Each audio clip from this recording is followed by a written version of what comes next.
Hey everyone, welcome to the Simi Scripts. Let's talk about Urfi Javed. Urfi ने जब videos बनाना शुरू किया था, वो सिर्फ घर पे से ही वीडियो बनाना स्टार्ट करती थी।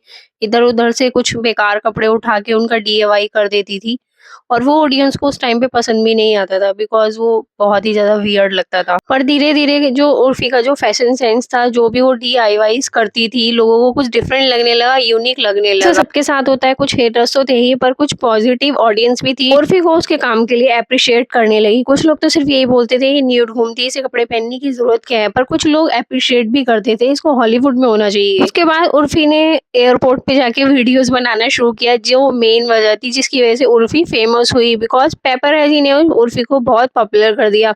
उर्फी ने पेपरजी को बुलाना शुरू किया, अपना फोटोशूट कराया, वीडियोस कराती थी, उसके बाद बहुत ही ज्यादा पॉपुलर हो गई। पेपरजी को बुला बुला के उर्फी ने खुद को इतना वायरल कराया, आपकी फीड में वही दिखने लगी थी, मतलब हमारी सबकी फीड में उर्फी ही दिखने लगी थी, यूट्यूब पे, इंस्टाग्राम पे, मतलब सोशल मीडिया पे, सब जगह। और अभी आप देख रहे हो उर्फी को, जो उर्फी का पॉडकास्ट शो आया है, जो वेब सीरीज आई है, ऐसा बोला गया था ये शो अनस्क्रिप्टेड होगा और जो इसमें दिखाया जाएगा वो रियल होगा। रियल तो काफी हद तक है पर अनस्क्रिप्टेड नहीं है, क्योंकि इसमें हर जगह कैमरे लगाए गए हैं और ये ज्यादातर बैठी ही रहती हैं, क्योंकि जैसे वो डेली व्लॉग्स में करते हैं ना, शायद वो भी अनस्क्रिप्टेड नहीं होता है, पर उसमें काफ़ी हद तक तो रियल होती हैं, चीज़ें जो होती हैं, तो इनकी वीडियो में ऐसा कुछ नहीं दिखाई देता है और ये अपने शो में ऐसा कुछ दिखाते भी नहीं है बिकॉज़ अगर ये लाइफ स्टाइल दिखाएँगे तो ऑडियंस इसको देखना पसंद नहीं करेगी बिकॉज़ बाकी सब लोग भी यही करते हैं। पर ये अपनी जर्नी सुनाते हैं और ये किस तरीके से रहते हैं, क्या-क्या बातें करते हैं, ये सिर्फ़ यही दिखाते हैं। यही रीज़न है जो ऑडियंस को इनके शो में पसंद आ रहा है। क्रिंज लग रहा है, बिग बॉस में जाना चाहिए इनकी पूरी टीम को, ऑडियंस ये तक बोल रही है। बहुत रॉ लग रहा है, बहुत रियल लग रहा है और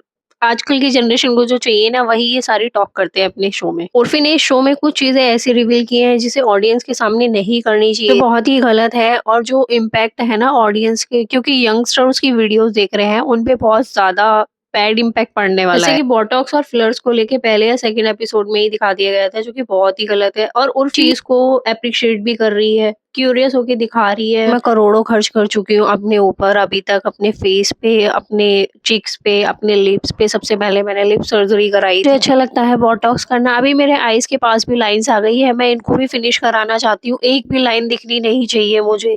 एक्चुअली आप करीना कपूर को देखोगे ना, बॉलीवुड में सिर्फ वही है मुझे लगता है अभी तक जिसने एक भी सर्जरी नहीं ली है, और इसीलिए करीना कपूर को आंट बोला जाता है, बुड्ढी बोला जाता है, बिकॉज उनके फेस पे जो नेचुरल फाइन लाइंस होती है ना, वो दिखती है। वीडियो फोटोग्राफ्स के टाइम पे, फोटोशूट के टाइम पे देख सकते हो, वो नेचुरल है। एज के टाइम पे सभी को आनी है, वो स्टिल अभी मुझे तो बहुत ज्यादा ब्यूटीफुल लगती है। फेस के लिए सर्जरी और बोटॉक्स वगैरह कॉमन हो गया है, आपने देखा होगा छोटे छोटे सलून्स में लोग कर देते हैं। पहले तो सिर्फ स्किन एक्सपर्ट या फिर कॉस्मेटोलॉजिस्ट ही सिर्फ यही चीजें करते थे, पर अभी तो सब करने लगे हैं और उसके बाद फिर साइड इफेक्ट्स भी दिखाई देने लगे। जैसे कि प्रियंका चोपड़ा ने नोज जॉब कराई थी सबसे पहले, तो उनको बहुत ज्यादा प्रॉब्लम्स देखनी पड़ी थी, बताया था उन्होंने काफी इंटरव्यूज में। और सिर्फ प्रियंका चोपड़ा ही नहीं, आयशा टाकिया, कैटरीना कैफ, ऐसे बहुत सारे सेलेब हैं जिन्होंने बहुत सारी प्रॉब्लम फेस की है। उन्हें ट्रोलिंग तो देखनी पड़ती है, उसके बाद उन्हें हंसने में और या फिर कुछ ना कुछ प्रॉब्लम फेस करनी ही पड़ती है। और अभी ये बहुत कॉमन हो गया, आप उसी के फेस को देखोगे, मतलब अभी उसकी एज ही कितनी है, सिर्फ 27 है। उसकी चिन कितनी अजीब लगती है, उसके फेस पे एक भी रिंकल नहीं पड़ती है और उसके आईज के पास का एरिया जहाँ पे अंडर आई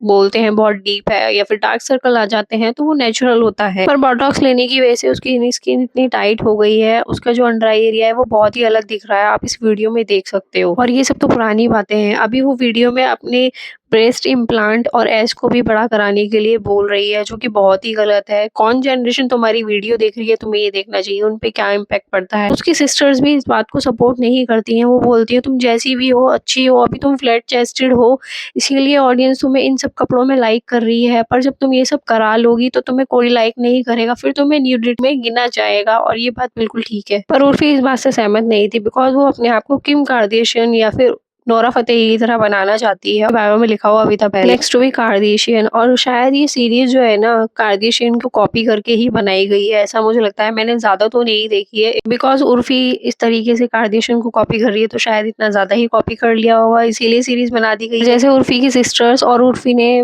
बाकी इंटरव्यूज में बताया था, उसने लाइफ में कितना ज्यादा स्ट्रगल किया है, क्या क्या फेस किया है घर छोड़ने के बाद। उसके जब फादर थे वो कितने क्रूरल थे, कितने रूड थे, उनको मारते थे।